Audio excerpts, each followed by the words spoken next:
My Weirder School, Book Number 4. Mr. Burke is Berserk. Written by Dan Gutman. Pictures by Jim Pallot. Chapter 1. The Big Race.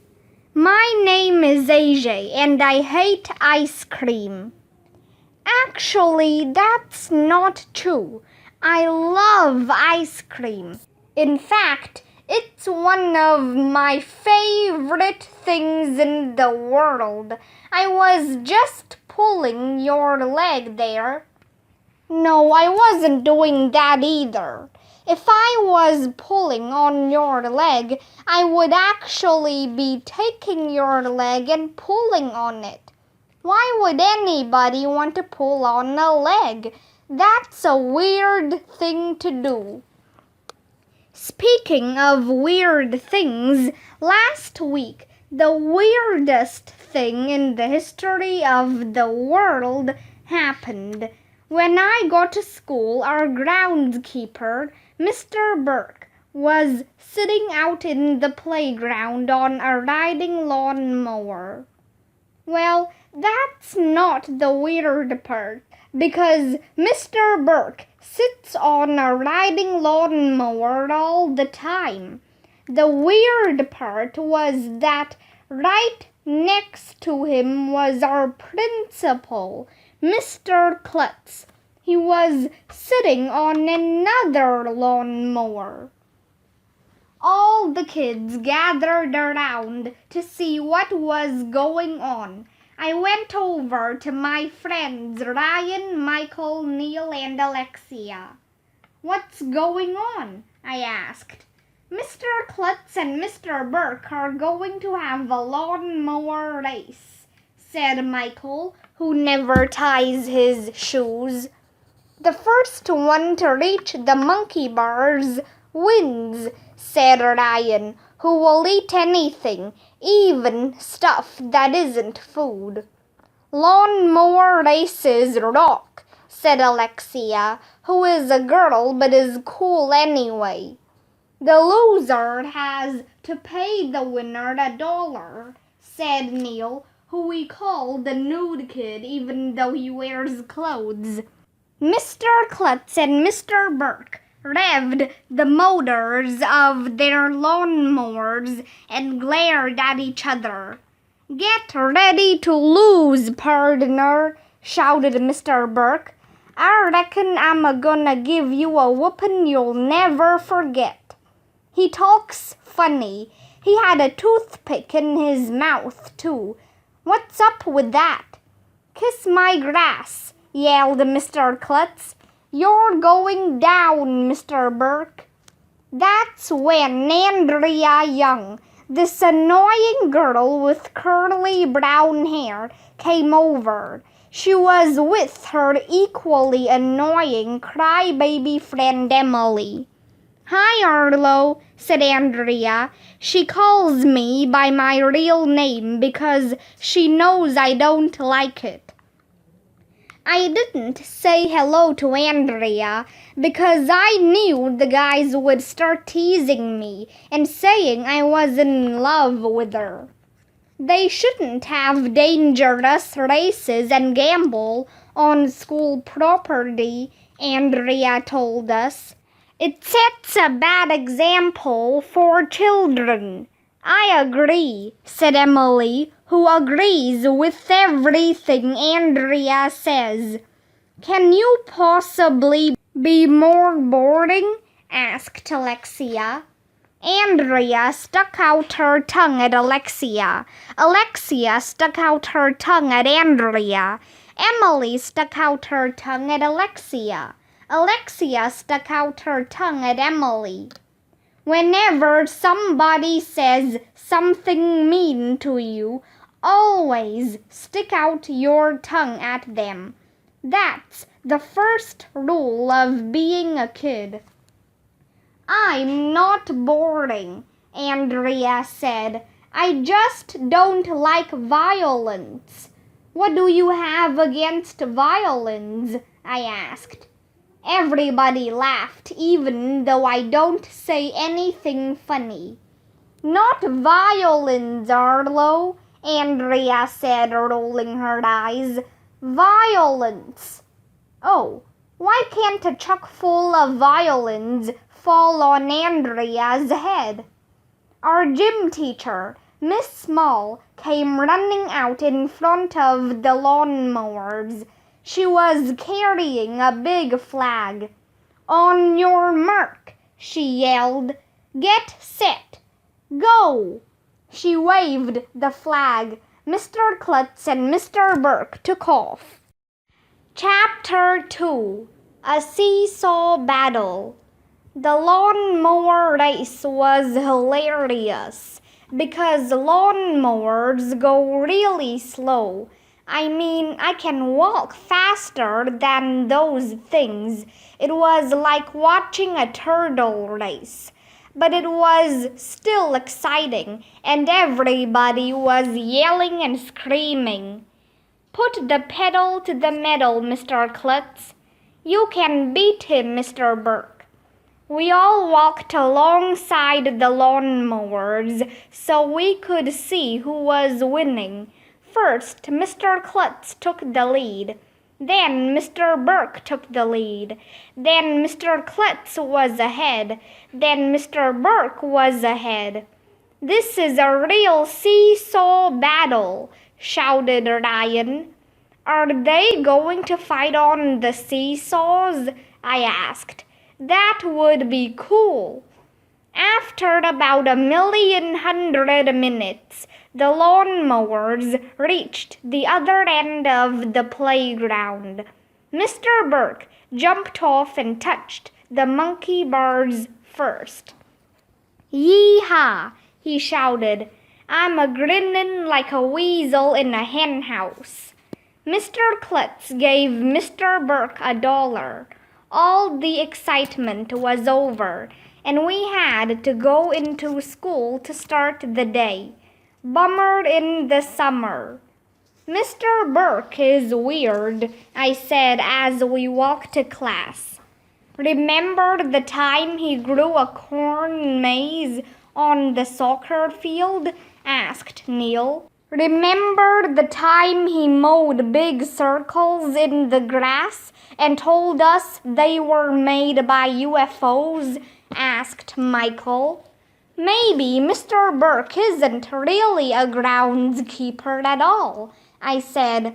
Maybe he kidnapped the real groundskeeper and locked him in the equipment shed where he keeps the lawnmowers. Stuff like that happens all the time, you know. Stop trying to scare Emily, said Andrea. I'm scared, said Emily.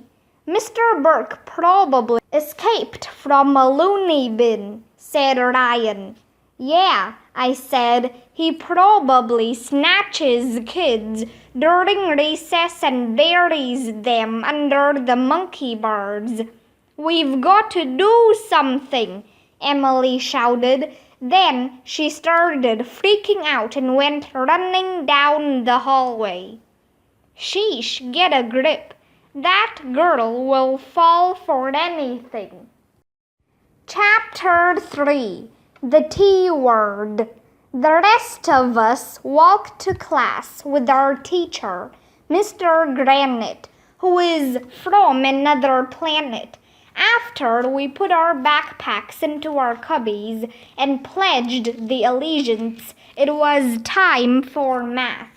But you'll never believe who poked his head into the door at that moment. Nobody. Poking your head into a door would hurt. But you'll never believe who poked his head into the doorway. It was Mr. Klutz.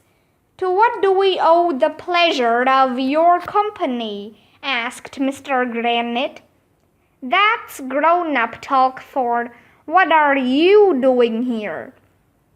Remember when I went to principal camp last year? He said. Well, I have to go again. I just wanted to say goodbye. Bye, we all said.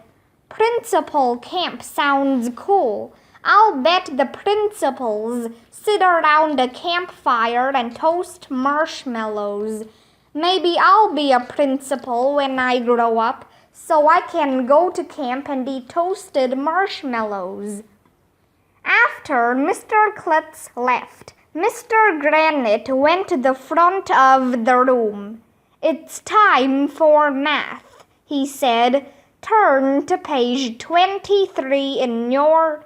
But he didn't get the chance to finish his sentence, because at that moment an announcement came over the loudspeaker.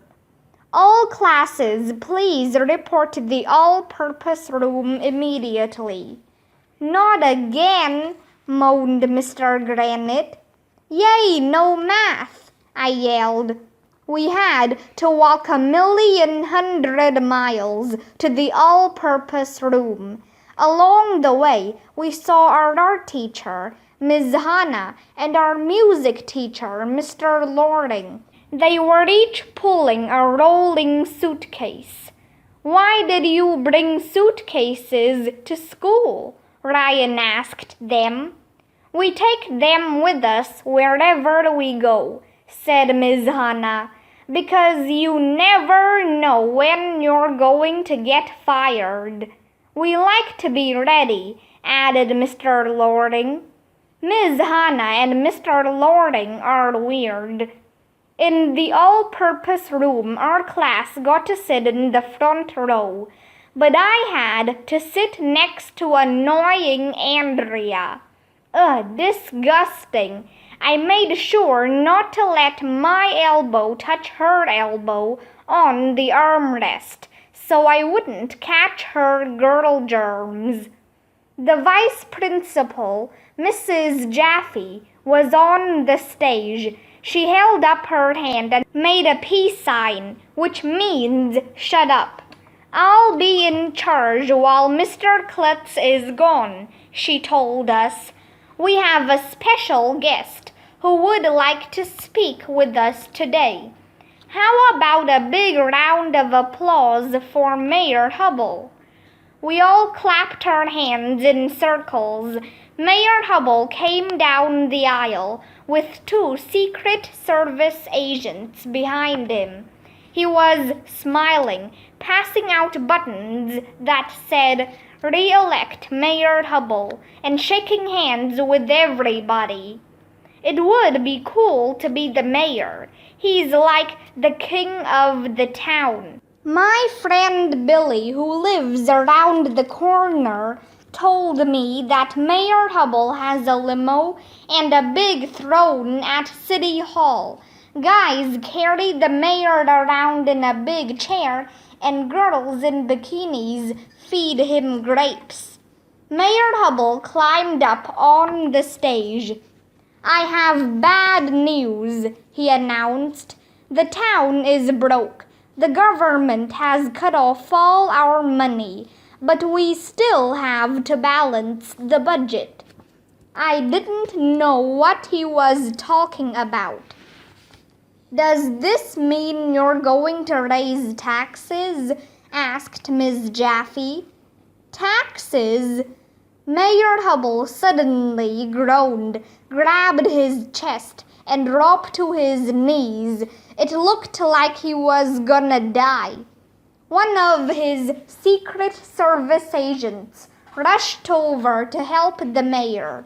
The other one leaned over to talk to Mrs. Jaffe. Never say the T word in front of the mayor, he told her.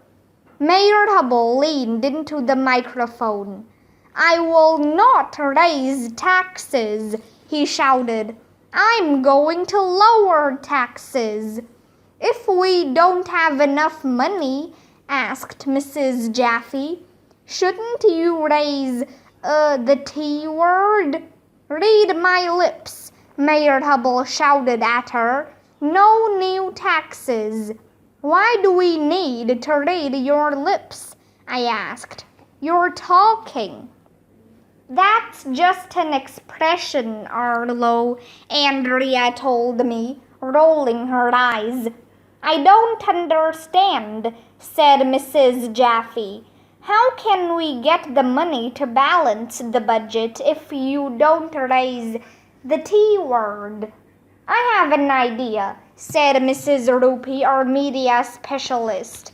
We could have a car wash. We could raise the money, balance the budget, and have fun all at the same time. Yeah, everybody shouted excitedly. No, said Mayor Hubbard. How about a bake sale? Asked Miss Laney, our speech teacher. People love to buy cookies and cakes. No, said Mayor Hubbard. A raffle? Suggested our reading specialist, Mr. Mackey. No, said Mayor Hubbard. Why not just close down the school? I suggested. That would save money. Then we could stay home and play video games all day. All the kids cheered at my genius idea. No, said Mayor Hubbard. There's only one way to balance the budget. I can tell you with just 3 little letters.